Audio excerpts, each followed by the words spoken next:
Noon ay may 7 magkakapatid na lalaki rito sa amin.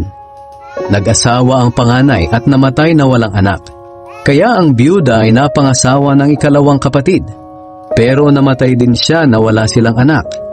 Ganoon din ang nangyari sa ikatlo hanggang sa ikapitong kapatid. At kinalaunan, namatay din ang babae. Ngayon, sa araw ng muling pagkabuhay ng mga patay, sino po ba sa 7 ang magiging asawa ng babaeng iyon dahil silang lahat ay napangasawa niya? Sumagot si Jesus, "Maling-mali kayo, dahil hindi ninyo nauunawaan ang kasulatan at ang kapangyarihan ng Diyos. Sapagkat sa muling pagkabuhay, hindi na sila mag-aasawa.